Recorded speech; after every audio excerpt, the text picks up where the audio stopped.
Well, as you can realize, it's a marathon which I'm doing, so stay with me. Now, the conclusion we have drawn from the talk on art and the Turin shroud was that the shroud cannot be the result of the clever manipulations of a medieval artist. It is neither a painting nor a craft product. What is it then? Probably science, not art, has to answer this question. Is today's academic science equipped to answer it? I hope this talk will at least shed some light on this. Generally speaking, the purpose and function of science is believed to be to describe to us how the physical universe works. Thank you. Science does not have to probe why the universe works.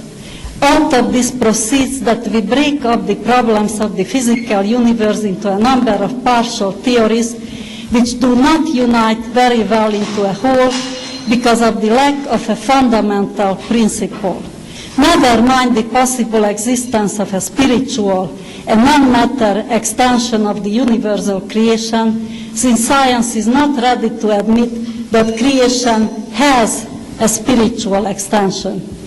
Is it possible to suppose that perhaps the non-matter and matter creation coexist and are even interchangeable, and the underlying principles of the universe refer to both versions of creation on an equal level? We can avoid answering this question, this why of creation, only up to a point in our modern scientific investigations, but the answer becomes totally unavoidable regarding investigations of the Turin shroud. The lack of this answer is the direct cause why science has no solution in dealing with the Turin shroud. What is plaguing scientific shroud research is an imbalance between the shroud proper and the body it has covered. The shroud is a natural object which science can talk about, but the body is supposedly a supernatural entity which science cannot talk about.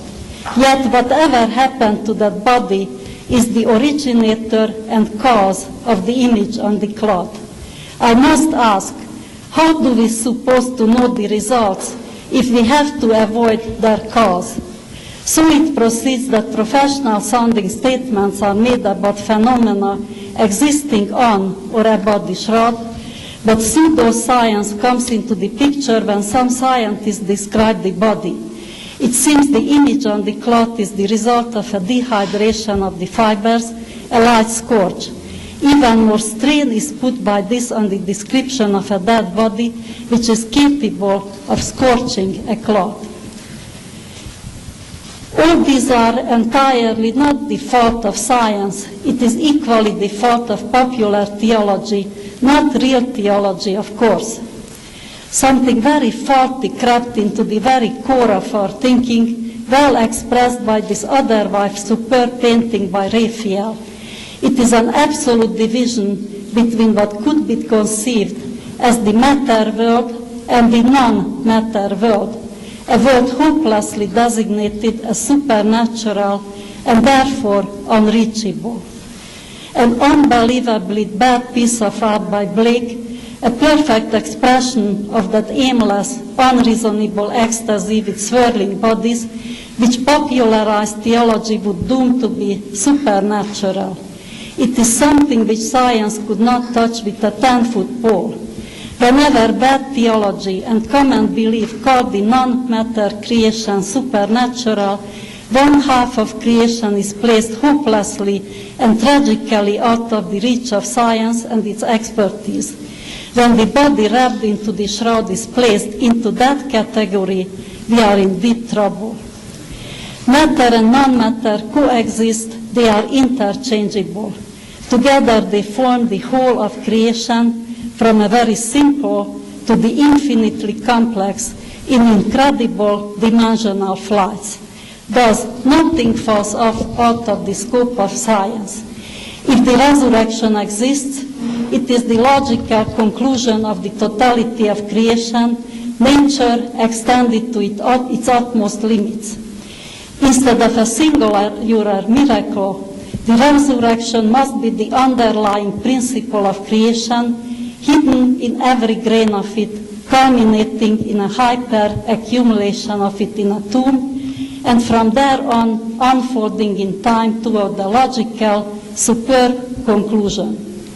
The resurrection is a sound candidate for scientific investigations, but not if I look at it with limited science and with a belief that science has a limit.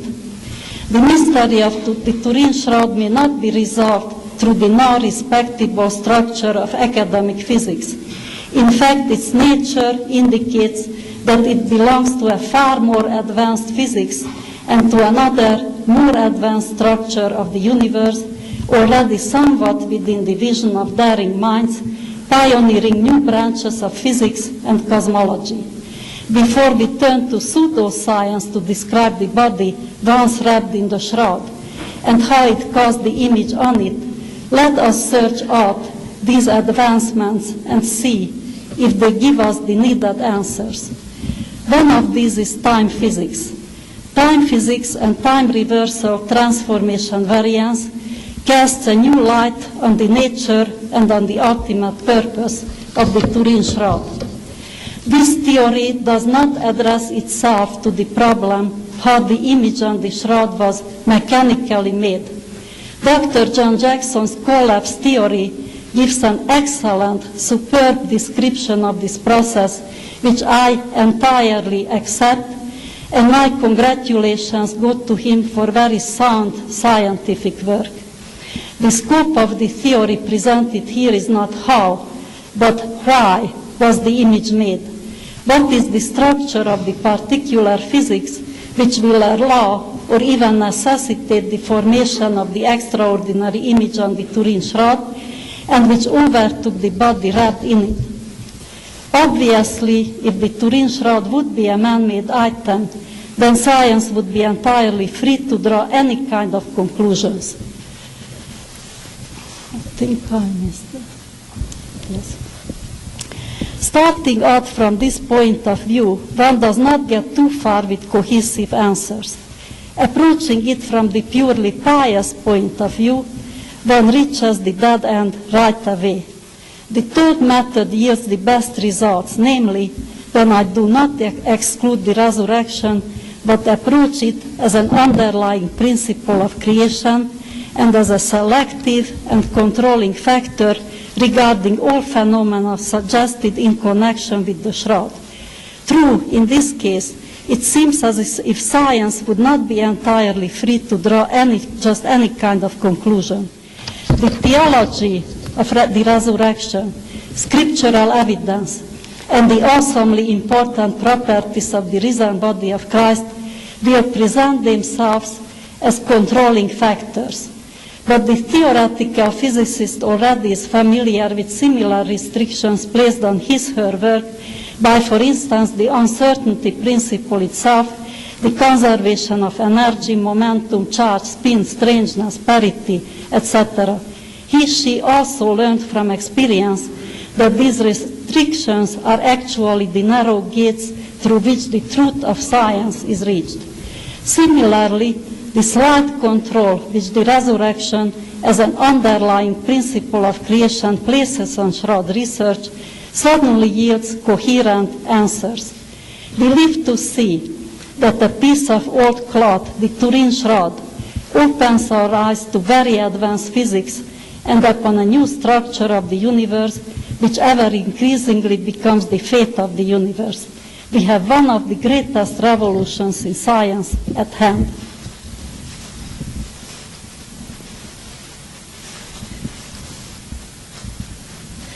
Now let us see and recall the sound theology of the resurrection. God's identity is independent from his creation, but Christ's identity as man is totally dependent on his resurrection, on the manner of the recreation of his own body, and the universe as well by the same act, and this is the whole point, the universe as well. The few facts recorded by the Bible and expanded by theology are enough to define the structure of the resurrection. Strangely, a synthesis between these and the advanced physics we have indicated earlier fortifies both science and theology. First, the resurrection has the quality of a reversal, a return to life, a restoration, a coming back to life, a regeneration, and a renovation, that ending in life, but not into a sameness as it was before. The resurrection also is a birth into a new life, the establishing of a new kingdom, a new heaven and a new earth beyond the limitations of time and space. This fullness of life, which the resurrection means, is ultimately the establishing of a new cosmos, which all intelligent theology of the resurrection emphasizes. The powers are made subject as all things are re-established into a new order. The resurrection of Christ is complete in itself, but it includes the entirely rearranged cosmos in power. Christ's body, destined by basic identification to revive all things and re-establish them in power, cannot show even the slightest possibility of processes involving any kind of decay, nuclear or other disintegration, dissipation, ejection, transformation involving unstable states, diffusion, a transfer of any of its substances, or a disappearance into nothing. Since it is identified with restoration, it cannot cause any of the above in any outside target either, such as the shroud, but has to remain a source of vivification. In this body, nothing could have changed into the negative.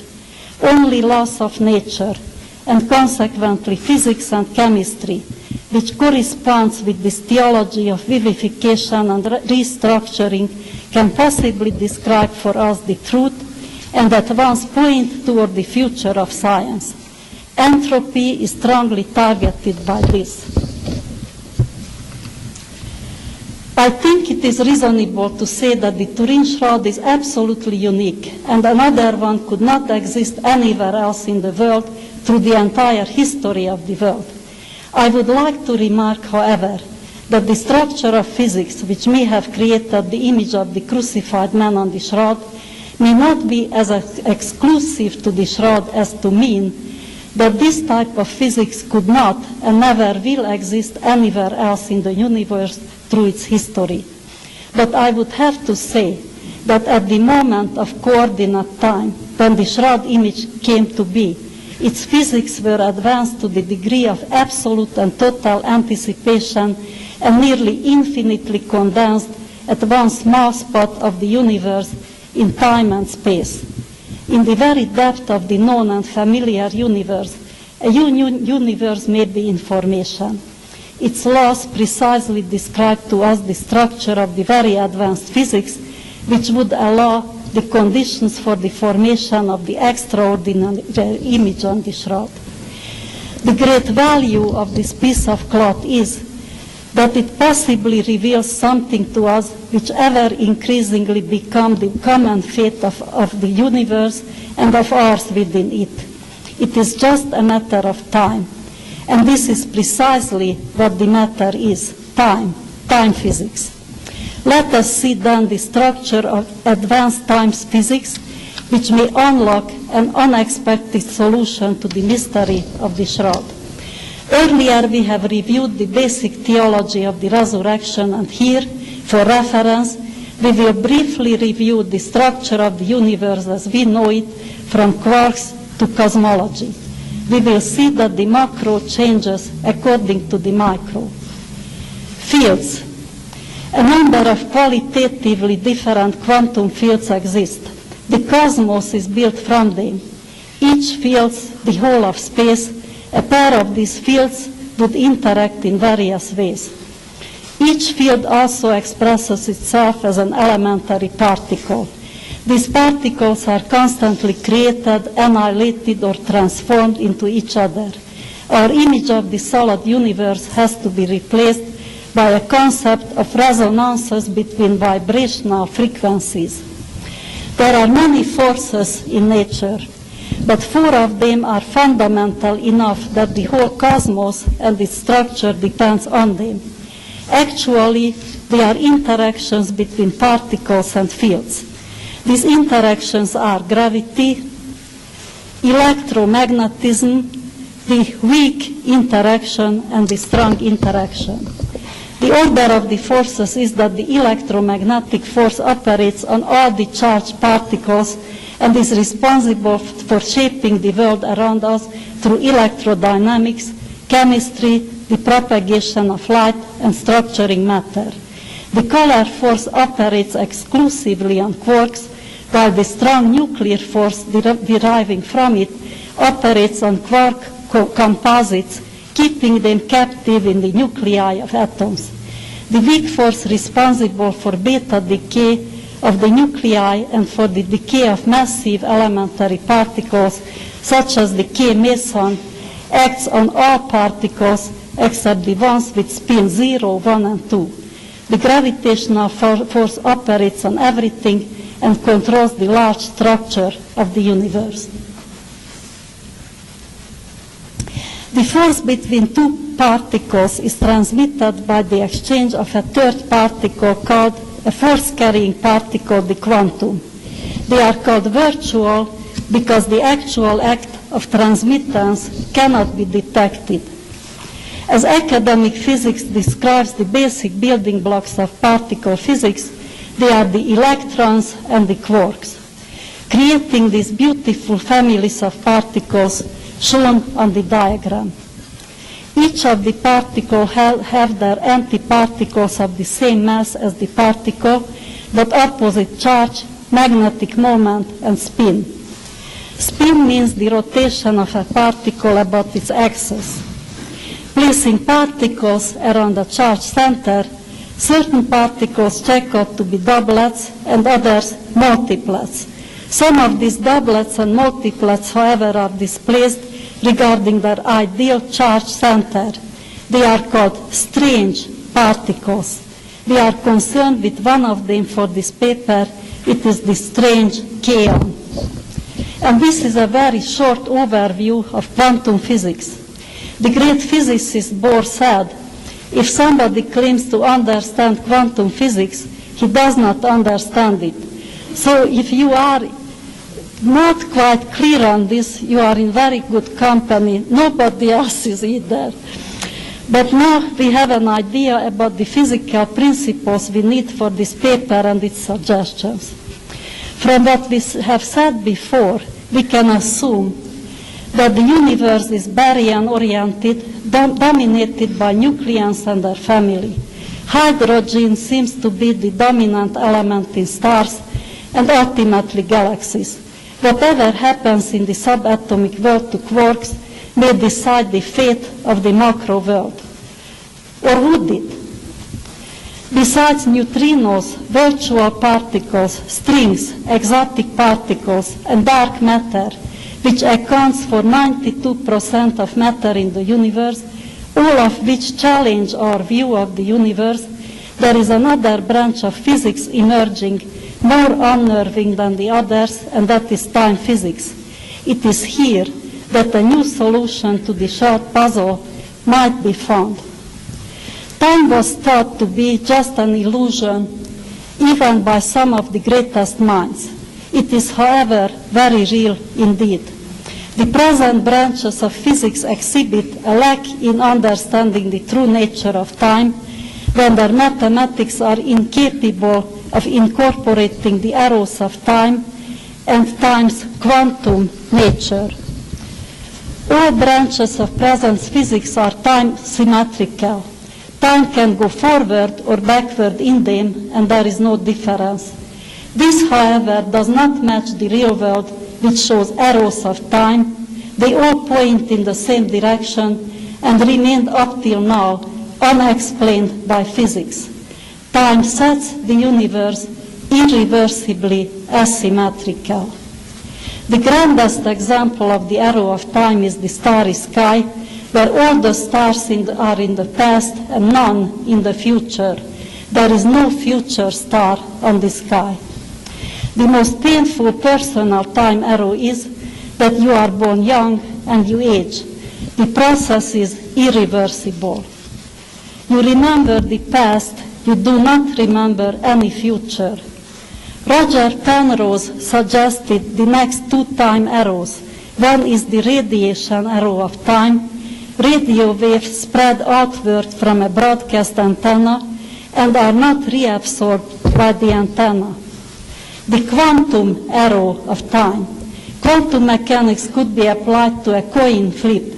Quantum mechanics would say that the coin is 50% head and 50% tail until it is uncovered, in which instant it is either only head or only tail, and quantum mechanics cannot offer this process to occur in reverse, for the head and tail to merge, as in this picture on the bottom. A more sophisticated and more scientific explanation for the single arrow of time is a matter of amplification. It is a deep-set connection between the very small, governed by uncertainty and probability, and the very big, governed by gravity. The act of measurement in quantum mechanics has to be necessarily associated with time asymmetric change. Bohr said, "No elementary quantum phenomenon is a phenomenon until it has been brought to a close by an irreversible act of amplification." Davis said, "There is a connection between time asymmetry in the act of quantum measurements and other aspects of time asymmetry." Amplification introduces irreversibility and asymmetry. Time could no longer be reversed to go back on its original path. Space-time is distorted into one directionality through amplification. Amplification is entirely dependent on the density of time. The role of gravity in the specific symmetry breaking cannot be denied. Neither can be the deep connection of gravity with time be contradicted through amplification. What happens when this one-directional time is truly reversed? This would be the mathematical reversal of time.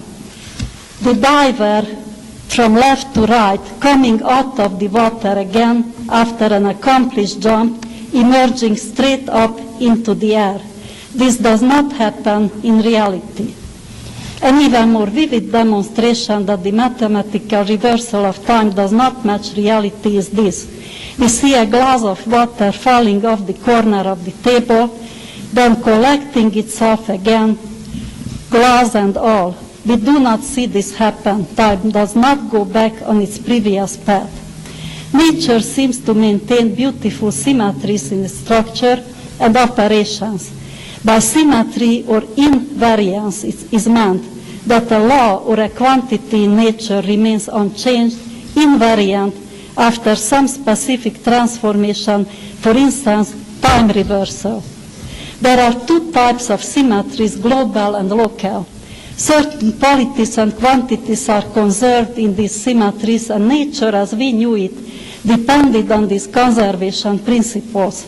But nature is also known to violate its symmetries, to reorganize itself according to more developed standards into superior order and more refined identification of its parts.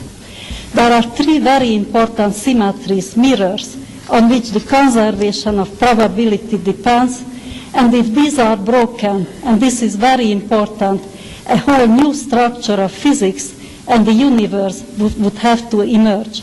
These are charge conjugation, parity, and time invariance, CPT. Charge conjugation means that if all particles and antiparticles would be exchanged with each other in the universe, it would remain exactly the same universe.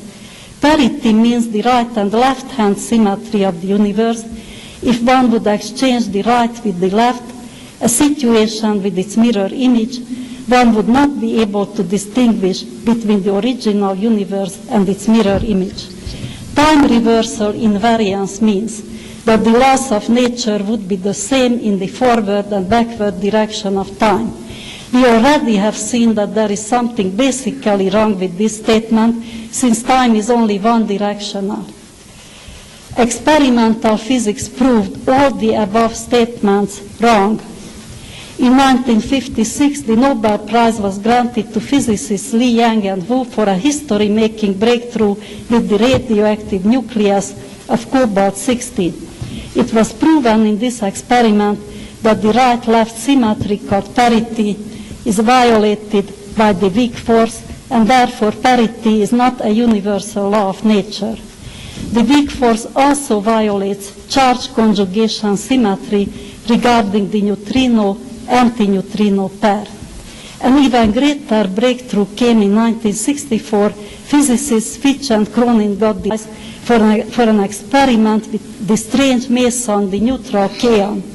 The experiment proved that the charge conjugation parity time reversal mirror is broken by the weak force. Time does not go back on its previous path when it is reversed. A seemingly tiny discrepancy in nature, which may have immense consequences in the micro as well as the macro world. There are indications that the weak force may not be the only force which breaks the CPT mirror. Through quantum chromodynamics, which explains the work of the color force holding the quarks together and ultimately postulating the strong force, we may see another breaking of the CPT mirror. Mathematically, this theory is already complete, and experimental work on it is going on right now, having to do with protons and neutrons. When I started 7 years ago to study the laws and consequences of time reversal transformation variance, it seemed to be a theory which had its realization so much in the future. Now so many time-reversed exotic particles are talked about, and some of them experimentally found the anyons, for instance, recently. Dark matter now is no longer a theoretical dream. We know it is out there. We also know that the laws of academic physics simply do not explain dark matter. There is overwhelming evidence that dark matter is time-reversed following variance. Dark matter constitutes 92% of matter in the universe. That tells us something about time reversal transformation variance. The violation of the CPT mirror proven in the case of the weak force and theoretically proven in the case of the strong force through the assistance of the color force has to show up in the domain of the other forces, in gravity certainly through amplification. If dark matter truly is time reversed, as it is strongly indicated, gravity is involved. When the level of gravity is reached, we are dealing with the big structure of the universe and its ultimate end. Now we will see a synthesis between our theological concepts regarding the resurrection and the very advanced physics of time combined, the key to the mystery of the Turin Shroud. So it seems nature is asymmetric in some of its most fundamental principles. Time reversal is a fact, but it does not respect invariance. Once time is set to reverse, it does not go back on its previous path. After transversing a mysterious zero state, which presents a blackout in the material nature of any entity as we know it, which may be coupled to time at that transformation point, time proceeds in a new and different direction. This zero collapse of time, however, does not indicate the non-existence of either time or matter. It rather indicates the point of the transformation of both. The collapse of the density of the time quanta brings about the collapse of the amplitude of matter. The combination of these is a new situation.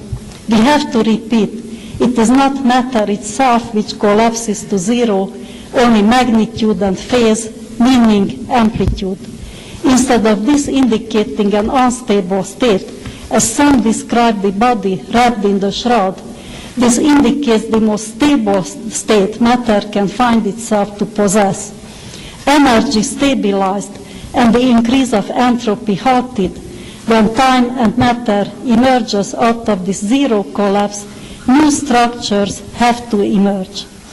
When time undergoes reversal and hits this mysterious zero collapse, in that zero collapse and in what emerges out of it may lie the solution of the image of the Turin shroud, because this describes to us the type of physics which would allow it, even necessitate it, and it also describes the scientific conditions of the body wrapped in the shroud.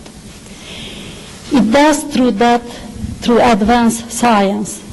Is it unreasonable to say that we could scientifically describe a risen body? I don't think so. On one hand, nature may be drifting without purpose into available states according to entropy, but creation breathes forth the divine language of God, which is science. God works, and work does not add to entropy because it does not add to chaos. God works by hiding the underlying principle of resurrection into every grain of creation, and in its culmination, nature is extended to its final limits in the last roaring call of God. The resurrection is much more than a miracle. The miracle is that we can understand the language of God, science. Atheistic and agnostic science is simply bad science. The laws of nature and consequently physics must change if one reverses the direction of time. These changed laws do not obey time symmetry, time reversal, transformation, invariance. Change can happen only in the direction of time. Through a new direction of time, a new cosmos emerges. How about the second law of thermodynamics and its consequence, entropy? The second law says that although the total quantity of energy must be conserved, the distribution of that energy changes in an irreversible manner. The second law is concerned with a natural direction of change, and I must stress that again, the natural direction of change. As we have seen, the time arrow only points in one direction. To heat an object can only mean to use the temperature difference between hot and cold, and energy can dissipate only from the hot in the direction of the cold.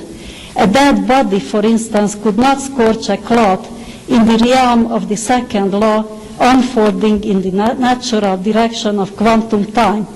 The second law forbids a process where the only result is the transfer of energy from a cooler to a hotter body.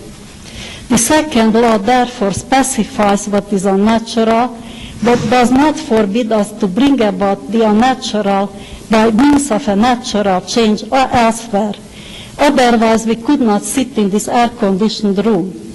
The second law also identifies the dissymmetry of nature between work and heat, but above all, the dissymmetry in the direction of natural change, where the direction of change and the direction of time is one and the same. These statements, however, have to be qualified. All this refers only to a closed system. All this signifies a non-spontaneous process through which spontaneous structures do not emerge. Entropy is the outcome of this interpretation of the second law. According to it, every action diminishes the quality of energy in the universe. It increases the value of energy no longer able to work. Therefore, entropy is irreversible and on the increase. This, however, would point out the direction in which the universe would be going. The Friedman and the inflationary models, the universe of infinite expansion, and the Big Crunch models. The infinite expansion model on the top indicates a universe in which energy reaches a deadly equilibrium and the universe grows cold and dark, a void. The Big Crunch model, also on top, indicates that gravity ultimately may cause the universe to collapse upon itself into the infinite density of naked singularity where time and space would end. The inflationary model on bottom shows a different beginning but no variation regarding the end of the universe. All these models are based on time-symmetrical laws, even when they include entropy and their mathematics follow continuous time. This by all means must be a contradiction.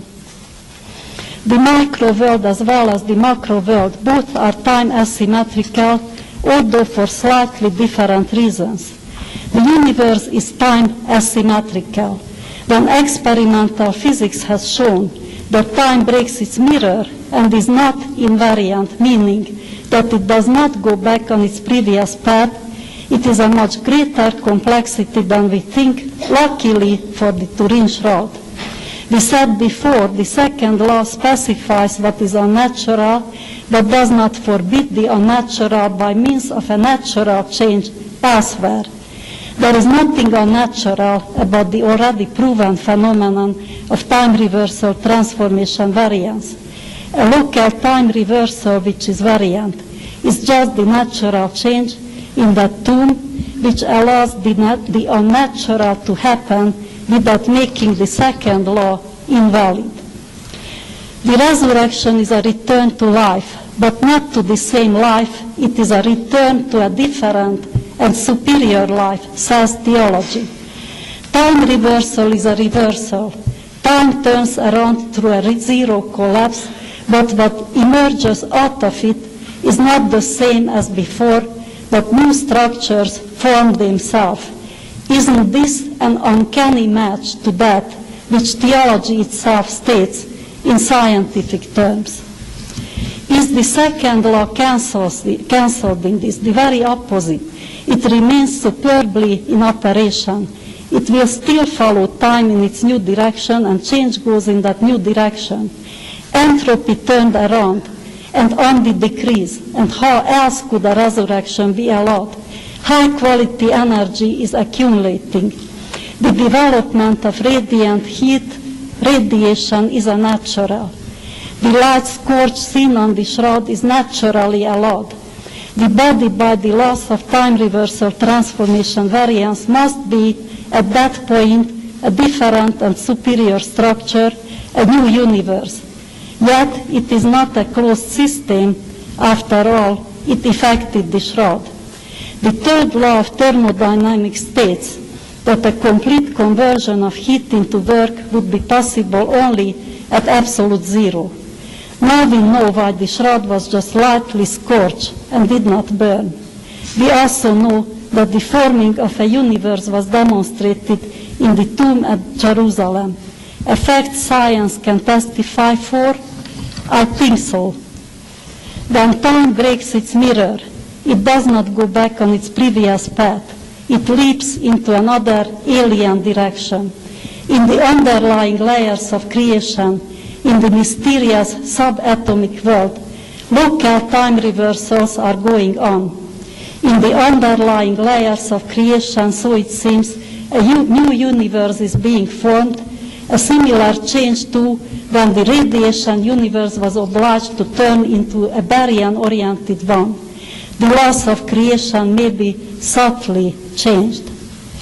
At some future point in history, nature may no longer be able to tolerate and hide the alchemist work of time reversal. These local time reversals may change structures to the point where local time reversal must change to universal time reversal.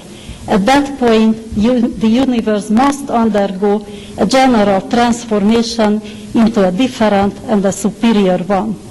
It indicates a rather startling end for the cosmos, so unlike what the Friedman models indicate based on time symmetry, which does not match the real world.